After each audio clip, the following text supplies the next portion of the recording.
उत्तराखंड की प्रचंड बहुमत की सरकार के सरदार मुख्यमंत्री पुष्कर सिंह धामी हैं। मगर ये वही मुख्यमंत्री है जो विधायक नहीं बन पाए, फेल हो गए। फिर इनके लिए एक सीट खाली करके इनको दोबारा चुनाव लड़वाकर जितवाने के लिए पूरा जोर लगवाया गया, क्योंकि प्रधानमंत्री नरेंद्र मोदी ने कहा था कि ये बनेंगे मुख्यमंत्री। और अपनी जिद पर अड़े रहने के कारण इन्होंने इनको दोबारा से चुनाव लड़वाकर फिर मुख्यमंत्री बनवाया। लेकिन आज उत्तराखंड का जो हाल है उसकी जिम्मेदार केवल अगर कोई है तो यही सरकार और सरकार के मुखिया पुष्कर सिंह धामी जी। और मैंने आपको बहुत पहले से कहना शुरू कर दिया था कि कानून व्यवस्था का अब डब्बा गोल हो चुका है, और कानून व्यवस्था का डब्बा गोल होते हुए आप देखेंगे। आज आप देख रहे हैं, क्योंकि जब 2022 में अंकिता भंडारी का केस सामने आया और उसके बाद केदार भंडारी का केस सामने आया, जो पौड़ी के दोनों मामले थे, तब अक्टूबर 2022 के अंत में हमने देखा कि वहां के एसएसपी चौहान जी को हटाकर एसएसपी श्वेता चौबे जी को वहां पर भेजा गया। और जिस दिन वो वहां पहुंची उसी 24 घंटे के अंदर अंदर उन्होंने चार्ज लिया और अगली सवेरे तड़के वनंतरा रिजॉर्ट में दूसरी बार आग लग गई। कहा गया शॉर्ट सर्किट हो गया। जहां की बिजली काट दी गई थी वहां शॉर्ट सर्किट हुआ। गले की फांस ये केस तो है ही, मगर आज तक पता नहीं चला कि वो शॉर्ट सर्किट जो हुआ था बिजली कटे होने के बावजूद भी कैसे हो गया। और अंकिता भंडारी केस में हमने देखा कि पुलकित आर्य के पिता विनोद आर्य के ऊपर उनके ड्राइवर ने एक आरोप लगाए यौन शोषण के, और उसके बाद वो आरोप वापस ले लिए। यह भी हमने देखा कि जिस वनंतरा रिजॉर्ट में किसी के भी जाने की पाबंदी थी, वहां पर विनोद आर्य को जाते हुए देखा गया, उसकी वीडियो सामने आई। लोगों ने तो यह भी कहा कि पुलकित आर्य की पत्नी भी वहां गई, मगर आज तक कोई कार्यवाही इस बात पर नहीं करी गई कि जो रिजॉर्ट बना हुआ है वो दरअसल क्या, जैसी खबरें उस वक्त आ रही थी कि किसी आंवले फैक्ट्री के लिए दी गई थी या किसी और काम के लिए, और वहां पे रिजॉर्ट बनाया गया। मामला धीरे धीरे चल रहा है और मामले में कुछ बातें सामने आई। एक आयोग का नाम आया, मनोहर सिंह रावत। और ये नाम मैं क्यों कह रही हूं, या आने वाले कुछ पलों में मैं आपको बताऊंगी। आयो मनोहर सिंह रावत ने पुष्प, जो अंकिता भंडारी का दोस्त है और या यूं कहूं कि था, उसको तस्वीरें दिखाई जिसमें कहा जाता है कि विधायक उमेश कुमार की तस्वीर दिखाई गई। तो अब मैंने सवाल ये भी उठाया था कि भाई उमेश कुमार जी की गिरफ्तारी क्यों नहीं करी, उनसे पूछताछ क्यों नहीं करी गई। लेकिन कहानी तो दरअसल जो है वो समझ आना कोई बहुत बड़ी बात नहीं है। लेकिन उत्तराखंड की राजनीति और उत्तराखंड की पुलिस में कुछ आए बदलाव। डीजीपी तब थे अशोक कुमार, वो रिटायर हुए और उसके बाद उत्तर प्रदेश के कैडर के अभिनव कुमार को डीजीपी बनाया गया, कार्यवाहक। उन्होंने ट्रिब्यूनल में एक केस किया था जिसमें उन्हें फेवरेबल वर्डिक्ट 2014 में नहीं मिला था, मई 2014 में। वो डेप्यूटेशन पे बाहर चले गए थे उसके बाद, और काफी समय तक बाहर रहे, और वे उत्तराखंड तब आए जब पुष्कर सिंह धामी जी मुख्यमंत्री बने। उत्तर प्रदेश की सरकार उन्हें उत्तर प्रदेश से रिलीव नहीं करती, इसलिए अब तो डबल ट्रिपल इंजन की सरकार है, ये किया भी जा सकता है।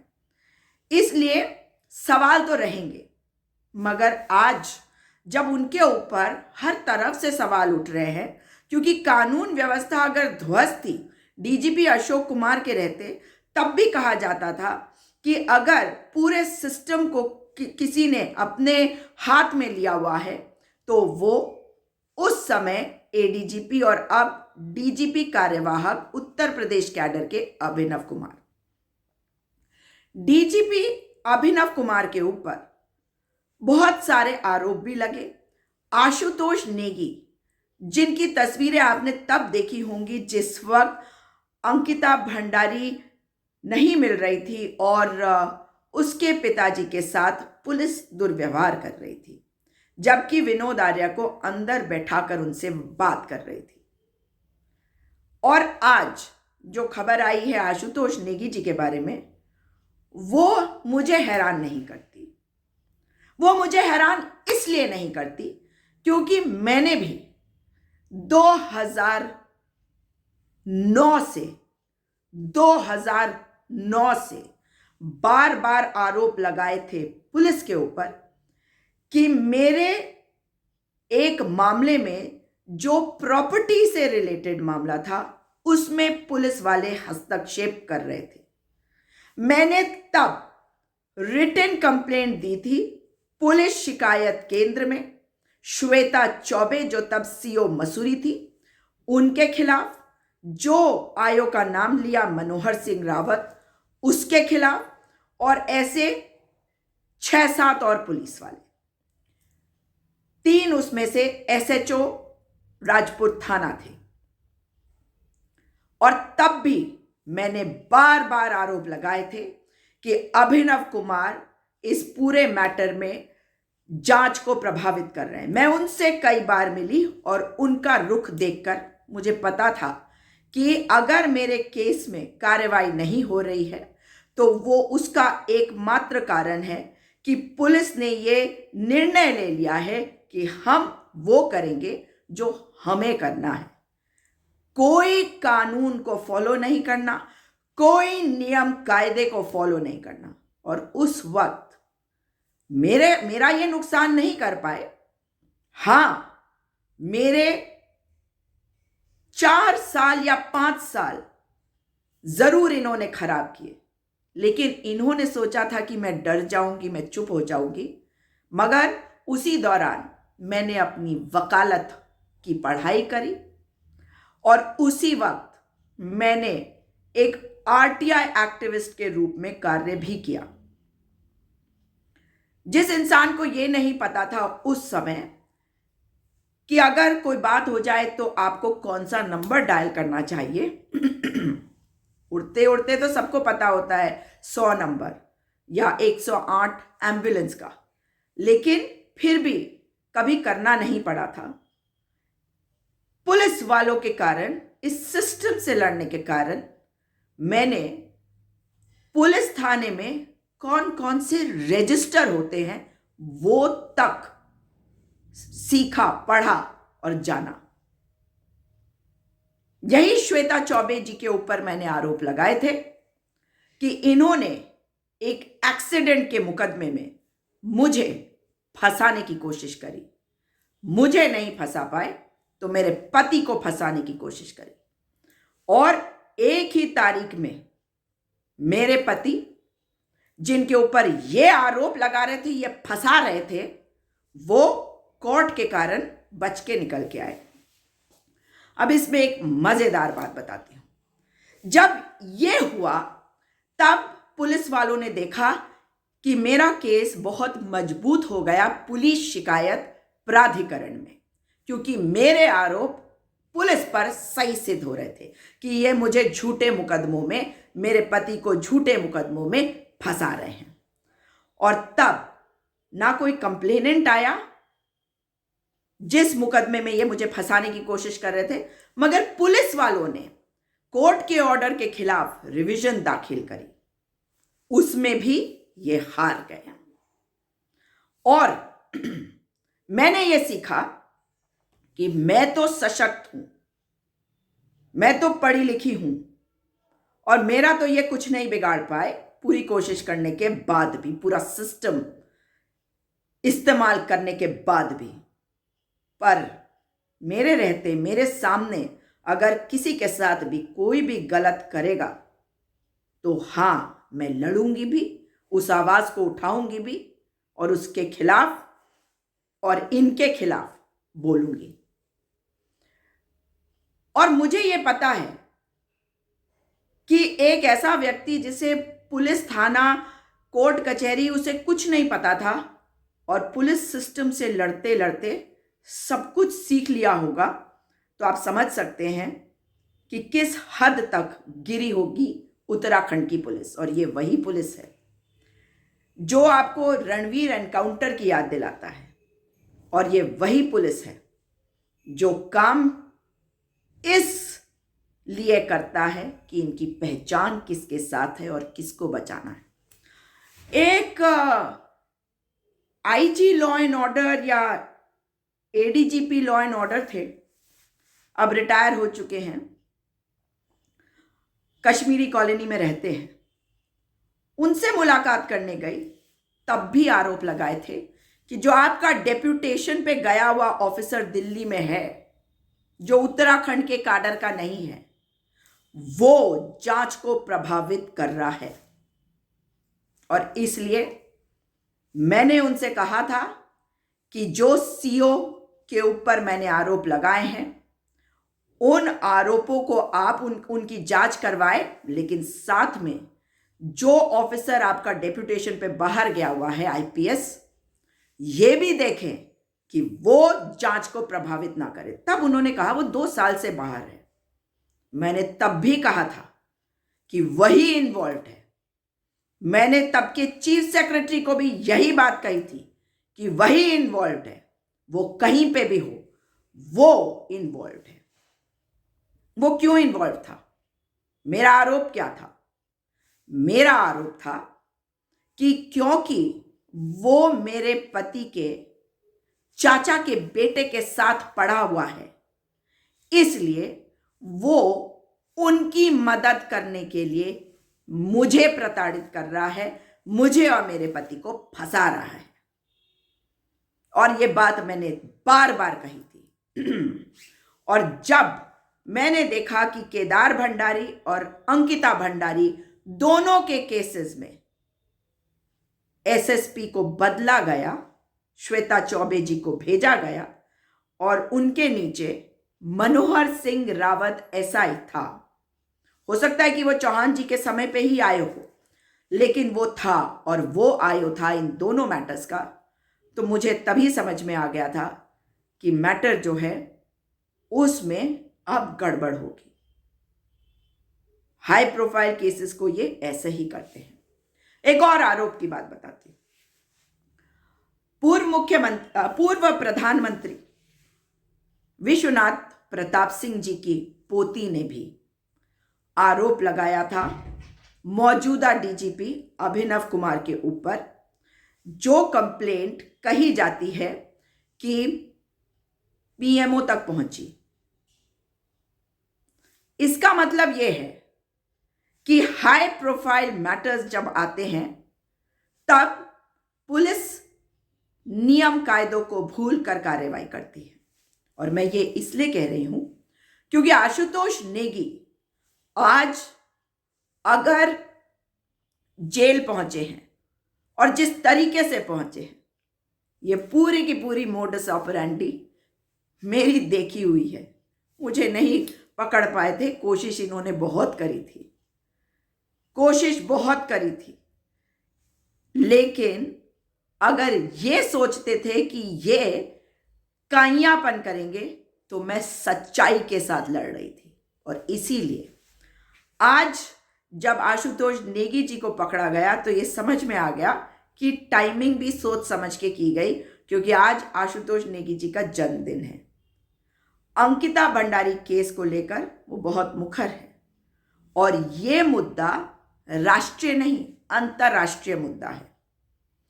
जिस तरीके से अंकिता भंडारी की हत्या करी गई, केस को कमजोर करा गया, और जिस तरह से सरकार इस केस को कमजोर कर रही है, जबकि इसमें आरएसएस के विनोद आर्य, भाजपा के विनोद आर्य का बेटा अंकित आर्य, जो पुष्कर सिंह धामी जी ने आचार संहिता लगने के आसपास उनको लाल बत्ती दी। उसी का भाई दूसरा पुलकित आर्या इस हत्या में शामिल।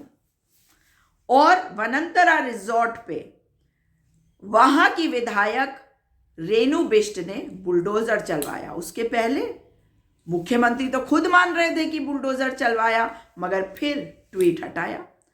डीएम ने कहा पता नहीं आता नहीं, फिर कहा घुमा फिरा के जलेबी बनाई। लेकिन खैर वो पुरानी बात है। लेकिन आज चुनाव के पास हम मौजूद हैं। कानून व्यवस्था उत्तराखंड में ध्वस्त है और डीजीपी उत्तर प्रदेश के कैडर का है और जिम्मेदारी उन्हीं की। बिना कानून बिना नियम के सोचा होगा कि भाई उठा लो, इसको उठा लो ना, क्या फर्क पड़ेगा, किसी को प्रूफ नहीं मिलेगा, एक बंदा इसके साथ है। और उठा लिया आशुतोष नेगी को उनके जन्मदिन के दिन। और कहां पे? श्रीनगर में अंकिता भंडारी के माता पिता धरने पे बैठे हैं, जहां पर आशुतोष नेगी जी भी बैठे हैं। लेकिन वो वहां पर परमानेंटली नहीं थे, तो वो अपने डीएल को बताया जा रहा है उसको रेक्टिफाई करवाने के लिए, क्योंकि एक्सपायर हो रहा था, वो गए थे पौड़ी, क्योंकि वो पौड़ी के रहने वाले हैं। इसके पहले भी वो कह चुके हैं कि उनकी पत्नी का ट्रांसफर इसीलिए किया गया है ताकि उन्हें परेशान किया जा सके।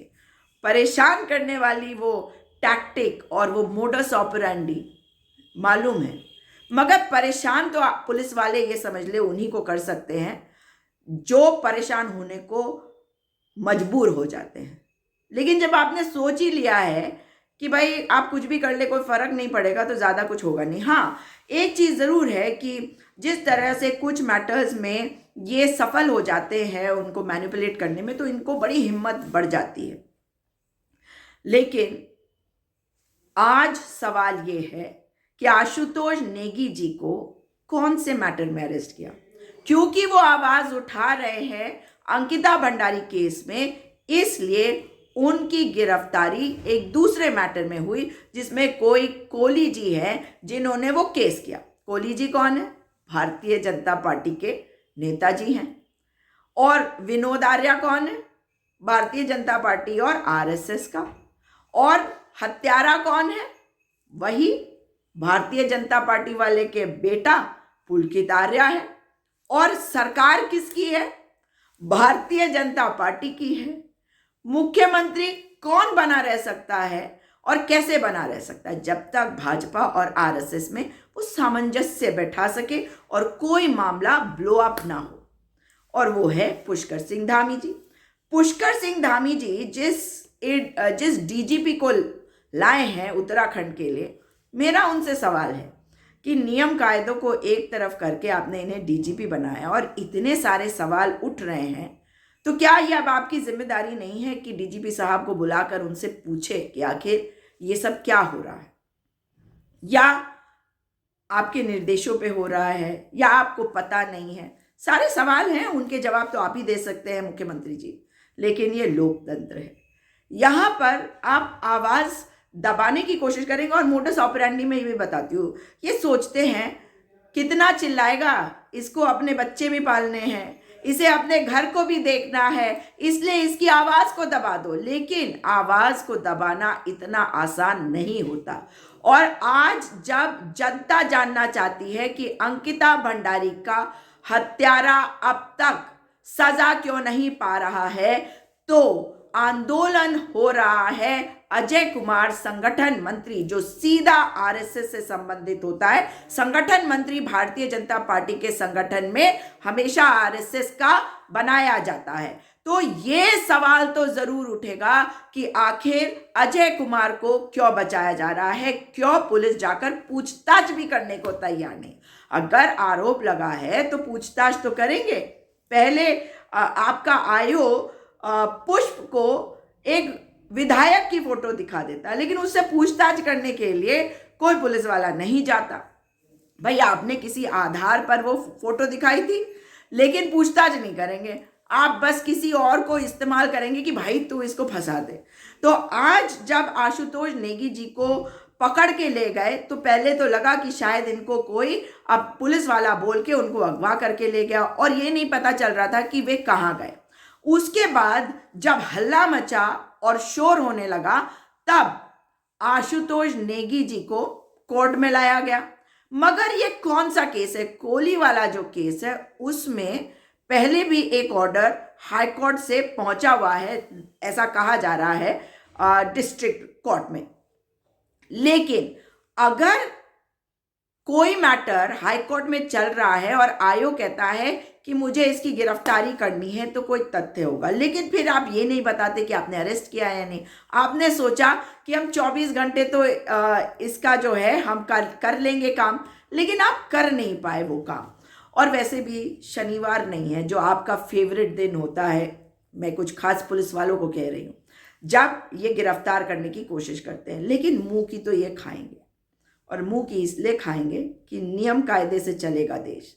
लेकिन जब एक डीजीपी, कार्यवाहक डीजीपी उत्तर प्रदेश के कैडर का यहाँ आता है, तो हमें अपने से भी सवाल उठाने चाहिए, अपने ऊपर भी सवाल उठाना चाहिए, और अपनी आईपीएस के जितने हमारे अधिकारी उत्तराखंड में हैं उनसे भी पूछना चाहिए कि आपके मुंह में नहीं है जबान क्या आप बोल नहीं सकते?